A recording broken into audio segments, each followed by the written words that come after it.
우리는 지난 주일 우리의 몸의 주인이 그리스도이심을 알고 우리의 몸으로 하나님께 영광을 돌리라 라는 말씀을 들었습니다.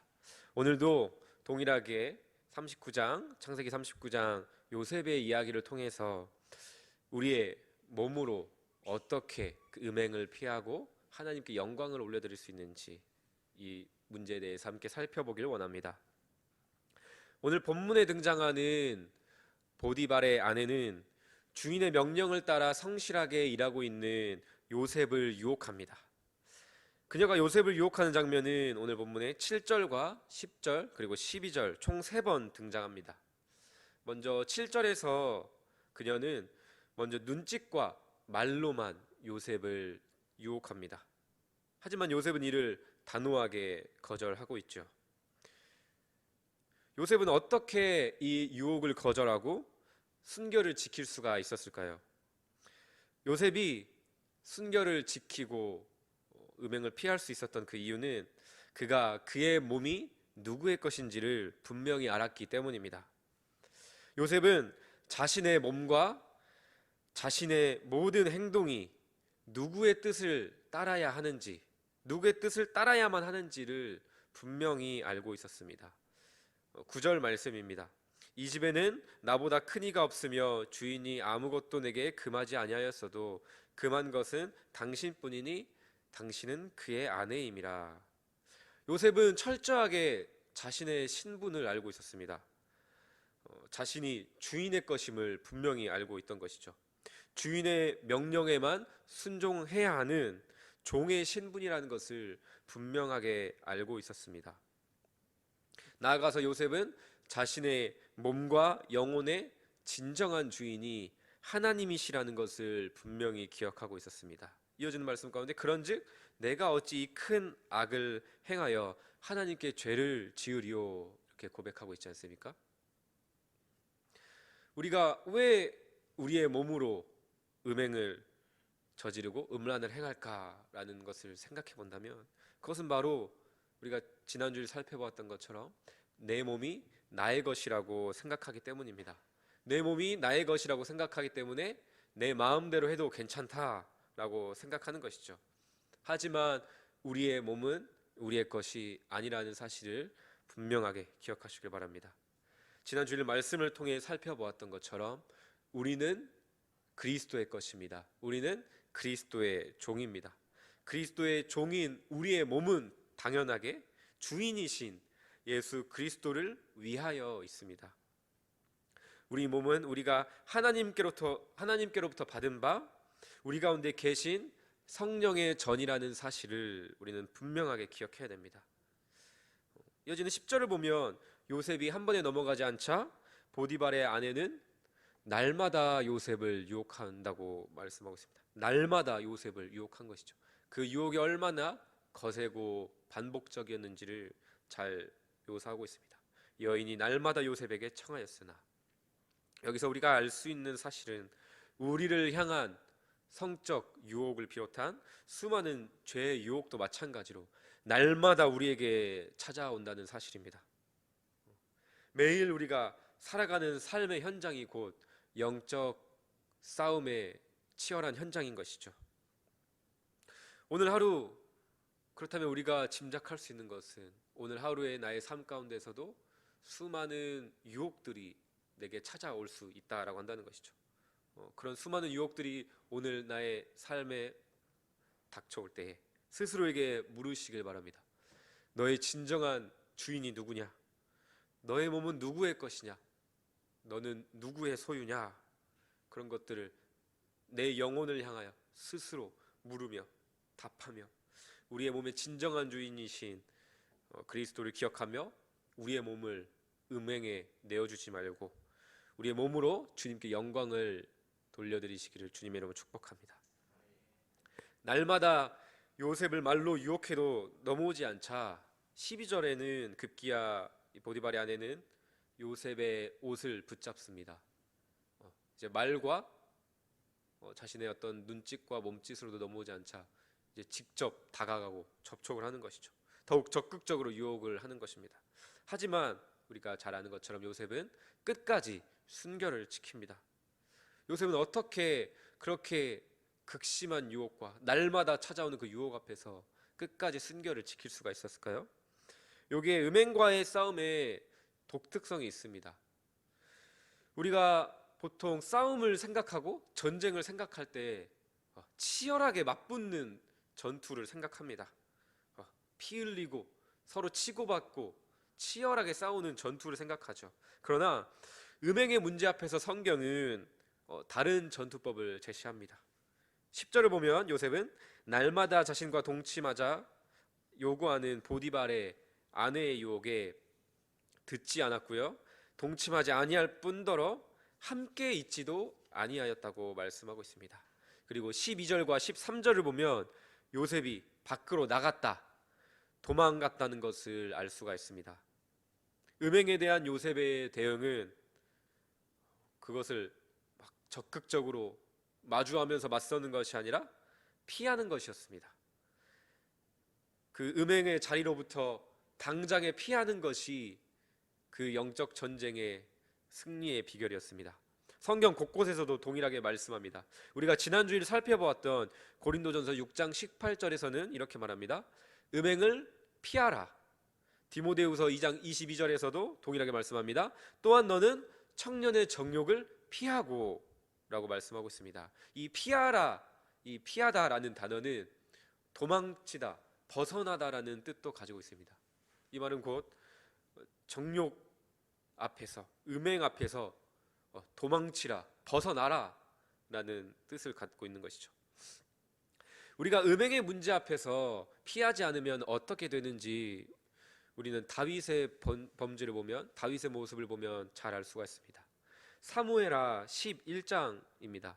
사무엘하 11장을 보시면 온 이스라엘 군대가 치열하게 싸우고 있을 때 다윗은 한가로이 왕궁에서 거닐고 있는 모습을 볼 수가 있습니다.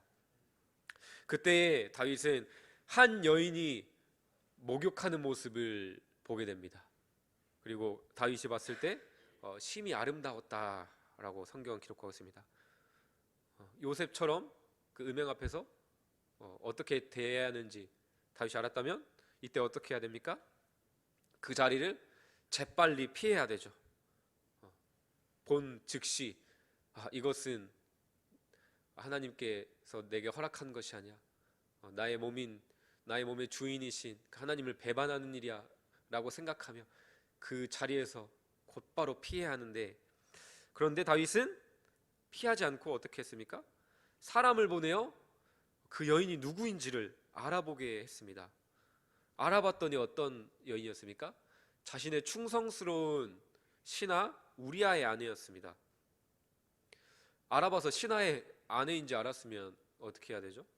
이제라도 그 자리를 피해야죠. 저 여인이 나의 충성스러운 신하 우리아의 아내였구나. 내가 큰 실수를 저지를 뻔했구나. 그 자리에서 그제라도 피해야 하는데 다윗은 어떻게 합니까? 더 나아가죠. 다윗은 전령을 보내어서 밧세바를 왕궁으로 데려옵니다. 그리고 밧세바와 동침합니다. 결국 밧세바는 임신을 하게 되고 다윗은 이 사실을 숨기기 위해 결국 우리아를 사지로 몰아넣습니다.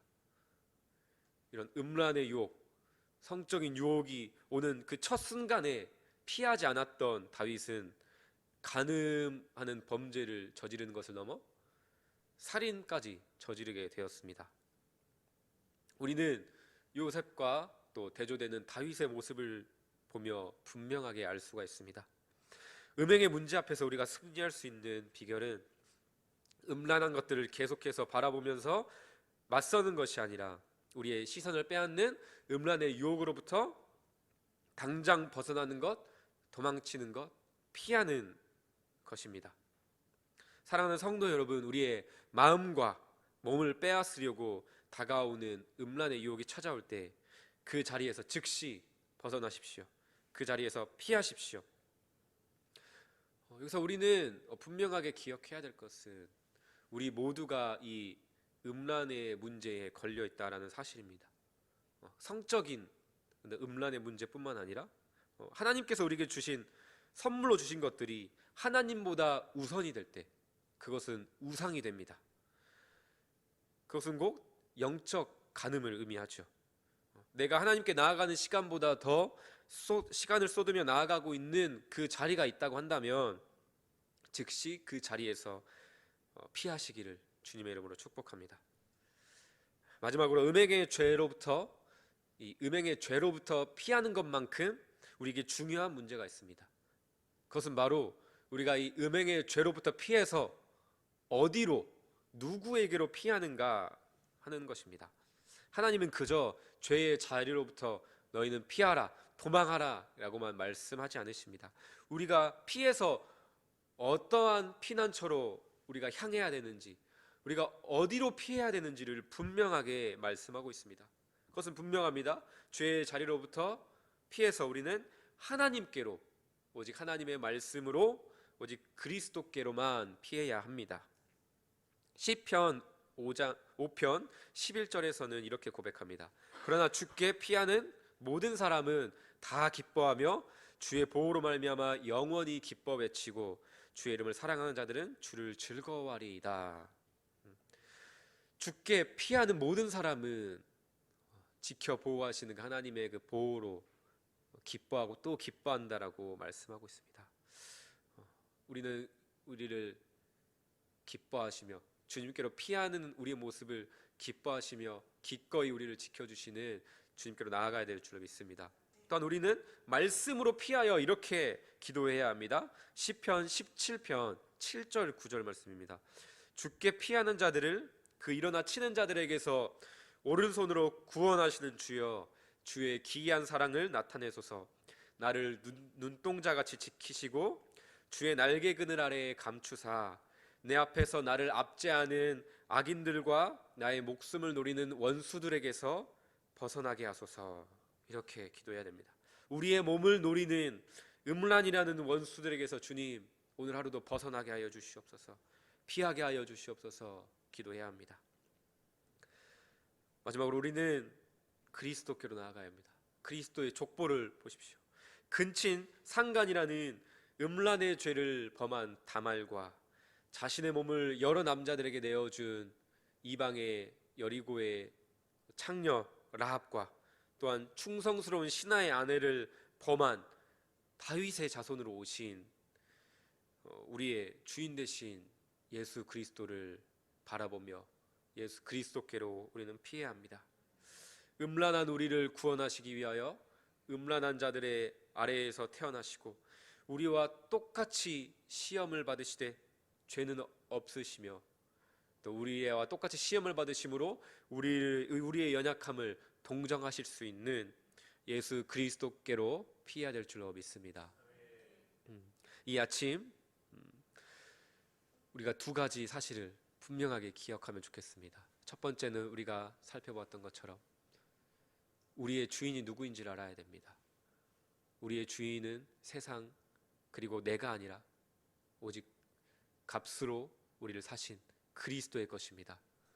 우리의 삶이 내가 그리스도의 것이고 주님이 우리의 주인이라고 한다면 우리의 몸도 주님의 것이라는 것은 너무나도 지극히 당연한 사실입니다.